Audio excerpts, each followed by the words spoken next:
Welcome to Weird History Podcast. I'm your host, Ben Carter.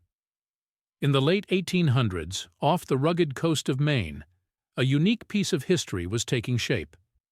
It was a lighthouse, not unusual in itself, but the story behind its construction would forever mark it as a place of uncanny mystery and eeriness. This is the tale of the Seguin Island Lighthouse, a beacon that bore witness to a chilling series of events, so unusual that they continue to baffle historians and supernatural enthusiasts to this day. The lighthouse's story begins with its builder, a man named Reuben Wood. Wood was not merely a builder of lighthouses, but a man possessed of an obsession for his craft. He poured every ounce of his passion and dedication into the Seguin Island Lighthouse, crafting it with an attention to detail that bordered on the obsessive. His work was a labor of love, one that would consume him entirely. The lighthouse towered above the rocky island, its beam of light becoming a symbol of hope for ships lost in the stormy seas. But as the lighthouse stood tall, casting its ethereal glow over the crashing waves, its builder, Reuben Wood, was met with a tragic end. Dying suddenly and unexpectedly during the construction, Wood never saw the completion of his beloved project. The shock of Wood's untimely demise reverberated through the small community. The lighthouse, once a testament to Wood's dedication and craftsmanship, now stood as a grim reminder of his tragic fate. However, it was in the aftermath of Wood's death that the truly disturbing events began to unfold. Over time, the lighthouse keepers who took up residence in the Seguin Island Lighthouse reported strange happenings. They spoke of eerie sounds echoing through the lonely corridors, chilling whispers in the dead of night, and an inexplicable sense of being watched. Some keepers even reported seeing a spectral figure, an apparition that bore a striking resemblance to the late Reuben Wood. These spectral sightings and uncanny occurrences became a common fixture of the lighthouse's lore, leading many to believe that Reuben Wood's spirit had never left. Was it his deep attachment to the lighthouse, his unfulfilled dream of seeing it completed, that bound his spirit to this lonely island? Or was it something darker, a restless entity unable to find peace in the afterlife? The Seguin Island Lighthouse, once a beacon of hope, had become a chilling monument to a man's obsession. As we delve deeper into this eerie tale, one thing becomes clear. The lighthouse was not just haunted by the memory of its builder, but perhaps by the builder himself. As time progressed, the chilling tales of the haunted lighthouse began to gain more and more substance. With each new lighthouse keeper, there seemed to come a fresh account of inexplicable happenings, uncanny sounds, and spectral sightings that were impossible to ignore. These were not merely the ramblings of one or two isolated individuals who might be dismissed as superstitious or fanciful. They were consistent, terrifying narratives that spoke of something deeply unsettling. There was one account in particular that stood out amongst the others. A lighthouse keeper named Thomas Hill reported an encounter that was as chilling as it was detailed. Hill described a regular evening, concluding his duties and preparing to retire for the night. As he ascended the spiral staircase, he noticed an eerie glow emanating from above. As he reached the top of the stairs, he was met with a sight that would haunt him for the remainder of his days. There, in the lantern room, was the spectral figure of a man, bathed in a ghostly light. This figure was not merely a vague, ethereal shape, but a detailed apparition. He wore the attire of a craftsman, complete with a leather apron and tool belt. His hands were engaged in what seemed to be a perpetual act of construction, as if he was tirelessly working on an unseen project. But most distinctively, this apparition bore the unmistakable likeness of the late Reuben Wood. Hill reported that he tried to communicate with the apparition, to ask why it remained within the lighthouse. But the spectral figure did not respond, instead continuing with its intangible work. It was as if Wood's spirit was caught in a perpetual loop, forever bound to his unfinished masterpiece. This account sent shivers down the spines of the small community. The notion that Wood's spirit could not find peace, that he was eternally bound to the lighthouse he had so passionately crafted, was a disturbing concept. Yet, it was a concept that was hard to dismiss given the mounting evidence. The accounts didn't end with Hill. Over the years, numerous other lighthouse keepers reported similar experiences. Some spoke of the spectral figure, others of chilling whispers that seemed to echo the name Reuben. Even those who were skeptical couldn't ignore the eerie piano music that would often drift through the lighthouse at night, despite the lack of a piano on the premises. Each account, each inexplicable occurrence, added another layer to the chilling legend of the Seguin Island Lighthouse. The lighthouse had become more than a beacon of hope to lost sailors. It had become a spectral theater, a haunting symphony of eerie whispers, spectral sightings, and chilling manifestations that defied explanation. And at the heart of it all was the figure of Reuben Wood, forever bound to the masterpiece he had never lived to see completed. In the realm of the supernatural, the narratives we've just explored are not uncommon. But our journey today takes us to a stranger belief, an unusual practice that emerged from the Middle Ages. It's a tale that intertwines the mundane and the mystical, the earthly and the ethereal, in a most unexpected manner. This is the curious case of cheese divination, the medieval belief that cheese could predict the future. This practice, known as tyromancy, was not a fringe superstition but a widely accepted form of divination in medieval Europe. Originating from the Greek words tyros, meaning cheese, and manteia, meaning divination, tyromancy was the art of interpreting omens from the coagulation and molding of cheese. Picture a scene from a medieval kitchen. Amid the clatter of pottery and the flicker of firelight, a woman carefully pours rennet into a vat of warm milk. She stirs the mixture, watching as it gradually thickens into curds. This is not just a culinary process, it's a sacred ritual. The cheese is not merely a source of sustenance, it's a tool of prophecy, a window into the mysteries of the future. The process of divination was meticulous and steeped in symbolism. The cheese was made from the milk of various animals, each signifying different aspects of life. Goat's milk was believed to reveal matters regarding ambition and career, while sheep's milk pertained to family and community. The diviner would then observe the cheese as it formed, matured, and eventually rotted, interpreting signs and messages from its changing states. The formation of the curds, the patterns of mold, even the aroma of the cheese, were all seen as indicators of future events. A smooth, even curdling process was seen as a positive omen, suggesting stability and prosperity. In contrast, uneven curdling or unexpected mold patterns were ominous signs, portents of misfortune or disaster. While it may seem bizarre to us now, tyromancy offers a fascinating glimpse into the worldviews of our ancestors. In a time filled with uncertainty and hardship, people sought answers in whatever ways they could.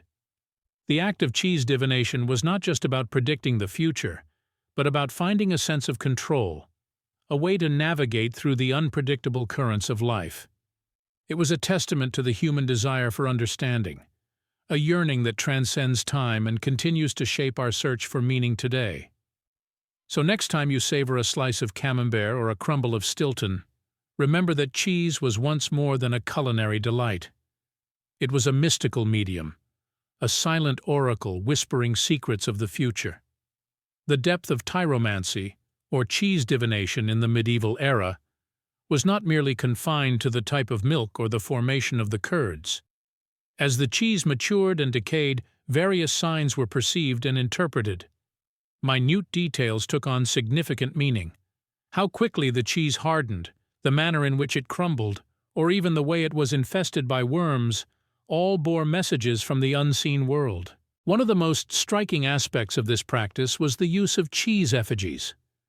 These were miniature figurines carved from cheese, often in the likeness of individuals or symbolic objects. It was believed that the fate of these effigies mirrored the future of their real-life counterparts. If a cheese effigy of a person crumbled or was infested by insects, it was seen as an ominous sign for the person it represented. Similarly, a cheese effigy that remained solid and unspoiled was a promising omen. In some cases, tyromancy was even used in legal proceedings. In a culture that relied heavily on the supernatural to explain the unknown, cheese was sometimes used to predict the outcome of a trial or to determine someone's guilt or innocence. For instance, two pieces of cheese, one representing the accused and the other the accuser, would be left to age. The fate of the cheeses was interpreted as a divine verdict, with the better preserved cheese indicating the righteous party. Interestingly, tyromancy wasn't restricted to Europe. We find echoes of this practice in ancient Rome, where cheese was used in rituals to predict the success of a marriage. In China, cheeses were offered to the gods, and their acceptance or rejection of the cheese was considered an omen of future events. Tyromancy was essentially a language, a cryptic code written in curd and mold, deciphered by those who were adept at this esoteric craft. Today it might seem a stretch to look at a piece of cheese and see a prophetic message. But in a time when the future was uncertain and science was yet to demystify the workings of the world, cheese offered a tangible means of grappling with the unknown. In the world of tyromancy, cheese was not just a food item. It was a symbol of life's transience, a testament to the cycle of birth, growth, decay, and rebirth. In the softness of its curd, the bloom of its mold, the pungency of its aroma, people found echoes of their own existence. They saw the human journey mapped out in the life cycle of cheese and used it as a compass to navigate the labyrinth of life. It was a practice born out of desperation, perhaps, but also one steeped in a profound sense of wonder and respect for the mysteries of nature. Transitioning from the peculiar world of tyromancy, we delve into another historical oddity: the rarely spoken of, almost forgotten border war between the United States and Canada. A war, mind you, that did not involve any major battles or significant casualties, but one that nonetheless left its mark on the pages of history. In the early 19th century, the boundary between the United States and what was then British North America, today's Canada, wasn't as clearly defined as it is today. This ambiguity resulted in a conflict known as the Aroostook War, or the Pork and Beans War, a confrontation that was marked not by bloodshed, but by a series of relatively harmless and even comical incidents. The tension emerged over the disputed Aroostook region, a wilderness area rich in timber and game, claimed by both Maine and New Brunswick. By 1838, the situation had escalated, with both sides dispatching armed militias to the area. The conflict was largely characterized by lumberjacks from both sides engaging in skirmishes, often ripping down each other's flags and replacing them with their own. One of the most peculiar incidents occurred when the American militia arrested a British official for simply eating his lunch on what they considered American territory. The meal in question, a humble dish of pork and beans, would lend its name to the entire conflict, forever branding it as the Pork and Beans War. Equally bizarre was the Battle of Caribou, where the only casualty was a cow. Canadian lumberjacks, mistaking an American farmer's cow for a bear, shot it dead. The incident escalated into a full-blown conflict, with both sides calling in reinforcements and only ending when a blizzard forced them to retreat. Despite the escalating tensions, the conflict was remarkably bloodless, more a series of pranks and skirmishes than a full-blown war. However, the threat of a more serious conflict loomed large, prompting the British and American governments to intervene. In 1842, the Webster-Ashburton Treaty was signed, finally settling the boundary dispute and ending the Aroostook War. Through all the absurdity, the war had significant ramifications. It led to a clearer demarcation of the U.S.-Canada border and established a lasting peace between the two nations. The Aroostook War, or the Pork and Beans War, is a testament to the absurdity that can sometimes pervade human conflicts. It's a part of history that might seem like a farce, but it also serves as a reminder of the lengths nations will go to protect their sovereignty, even when the battlefield is a forest and the weapons are lumberjack axes and plates of pork and beans. It was a war fought not on bloody battlegrounds but in the dense wilderness, where the stakes were not human lives but territorial pride and a good timber harvest. In an uncanny twist, the Aroostook War, despite its seemingly innocuous nature, had an unexpected military hero emerge from its warring ranks. A man known as Samuel B. Churchill, a lumberjack by trade, was elevated to the rank of general by the state of Maine, despite having no prior military experience. This unlikely general, armed with nothing more than his axe, a handful of men and a fierce determination, became a symbol of the conflict, embodying the absurdity of a war sparked by a boundary and fueled by lumber. Churchill's exploits in the Aroostook territory were the stuff of legend. He was said to have led his men from the front, fearlessly confronting the British forces and engaging them in skirmishes. Despite the lack of formal training, Churchill's men were known to have held their own against the British, their audacious spirit becoming a source of inspiration and pride among the American populace. Among the many peculiar incidents that marked this conflict was the capture of the Aroostook River, a strategic waterway that was hotly contested by both sides. It is said that Churchill, with a handful of his men, sailed up the river under the cover of darkness, planting the American flag on its banks. By the time the British forces discovered this audacious move, the American lumberjacks had dug in, refusing to yield their position. The Aroostook War was also marked by its own version of espionage and subterfuge. One such incident involved a British agent named James C. Webster, who was dispatched to spy on American positions. However, Webster was captured by Churchill's men and, in a surprising turn of events, was persuaded to switch allegiances. Webster became a valuable asset, providing crucial intelligence to the Americans about British positions and plans. Perhaps the most extraordinary aspect of the Aroostook War was its ultimate resolution. The Webster-Ashburton Treaty of 1842, which formally ended the conflict, was an unusual diplomatic agreement. It was a compromise that saw both sides making concessions, with the U.S. receiving 7,015 square miles of the disputed territory, while Britain retained 5,012 square miles, including the Aroostook River.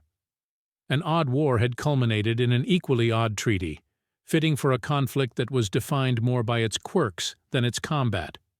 In the annals of history, the Aroostook War stands as a stark reminder of how territorial disputes can spiral out of control, leading to conflict and strife. But it also illustrates how even in times of strife, human ingenuity, audacity, and a sense of the absurd can shine through, turning a territorial spat into a theater of the bizarre and the extraordinary. Yet not all bizarre and extraordinary events of history are confined to the battlefield or diplomatic chamber. Some take place in the most isolated and desperate scenarios, where human tenacity and resilience are pushed to the utmost limits. One such event is the chilling tale of Dr. Leonid Rogozov, a Soviet surgeon who, in the most extreme circumstances, performed a self-amputation with no anesthesia, a feat as shocking as it is awe-inspiring. The year was 1961. Dr. Rogozov was a part of the 6th Soviet Antarctic expedition, stationed at the Novolazarevskaya station. Isolated from the world, the team had to rely on their skills and resourcefulness to survive in the harsh Antarctic environment. But even they could not have anticipated the trial that was about to test their mettle. In late April, Dr. Rogozov began experiencing severe abdominal pain. As the only physician on the team, he quickly diagnosed himself with acute appendicitis. In any other circumstance, this would have necessitated an immediate operation. But here, in the heart of Antarctica, with the nearest hospital thousands of miles away, the situation was dire. A rescue mission was impossible due to the severe weather conditions. Faced with a grim reality, Dr. Rogozov made a chilling decision. He would perform the surgery on himself. This was an operation that required precision, dexterity, and real-time adjustments based on the surgeon's own sensations. And Dr. Rogozov would have to manage all this while dealing with excruciating pain and the psychological terror of cutting into his own body. He prepared his tools and instructed his team on how to assist him, despite their lack of medical training. With a mirror positioned above the operating table to provide a view of his abdomen, he began the procedure. For nearly 2 hours, Dr. Rogozov worked meticulously, cutting through his abdominal wall, locating and removing his inflamed appendix, and finally suturing the incision. The ordeal was horrific, but the precision and calmness with which he conducted the operation, despite the pain and terror, was nothing short of miraculous. When the news of this extraordinary feat reached the world, it was met with incredulity, awe, and a sense of profound respect for Dr. Rogozov's courage and fortitude. His story stands as a testament to the power of the human spirit, the will to survive, and the lengths to which a person can go when faced with the stark choice between life and death. It's a stark reminder that, in the face of insurmountable odds, humans are capable of performing the most extraordinary feats of courage and resilience.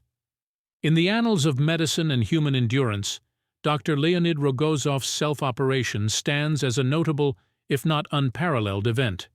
The audacity of Dr. Rogozov's self-operation is only matched by the sheer physical and psychological torment he endured throughout the surgery. The procedure began with him injecting a local anesthetic into his abdominal wall and intramuscular anesthetic in his lower torso. This, however, did not alleviate the pain entirely, leaving him to grapple with extreme discomfort throughout the operation. With a rudimentary mirror and a set of surgical instruments, Dr. Rogozov began the perilous task of cutting into his own flesh. His hands, guided by his own clinical knowledge and the reflection in the mirror, ventured into his abdomen. The tension hung palpable in the icy isolation of the Antarctic base, as his team watched on, fearing every moment that their doctor and leader might pass out, or worse. The most critical point in the surgery arrived when Dr. Rogozov had to make an incision in the peritoneum, a thin membrane that lines the abdominal cavity. A single error could lead to the spilling of intestinal contents into the sterile field, resulting in a potentially fatal infection. Despite the precarious situation, the surgeon managed to navigate this obstacle with precision. As he located the inflamed appendix, the true severity of his condition became apparent.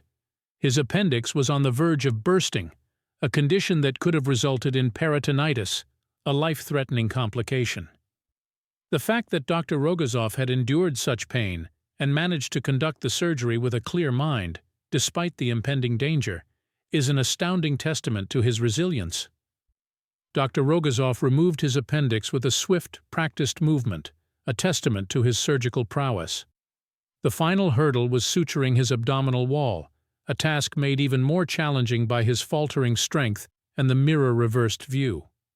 However, he managed to complete the task, thereby concluding the 2-hour-long ordeal that was nothing short of a medical marvel.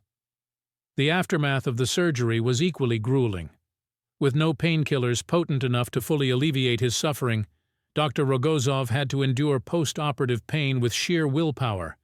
His temperature spiked, his heart raced, and his body trembled, but he remained conscious, providing instructions to his team on his post-operative care. His ability to remain focused and direct his team, despite his debilitated state, was an additional demonstration of his extraordinary fortitude.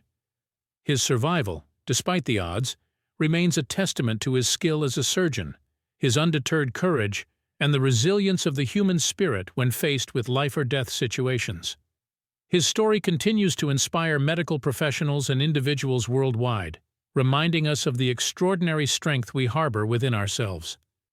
Dr. Leonid Rogozov's self-operation stands as a beacon of human endurance and bravery in the annals of medicine. The annals of human audacity and imagination are replete with tales of daring, eccentric, and often bewildering endeavors. Yet few can compare in sheer grandiosity and vision with the story of Rodrigo Mendoza, the mad architect, who endeavored to build a stairway to heaven.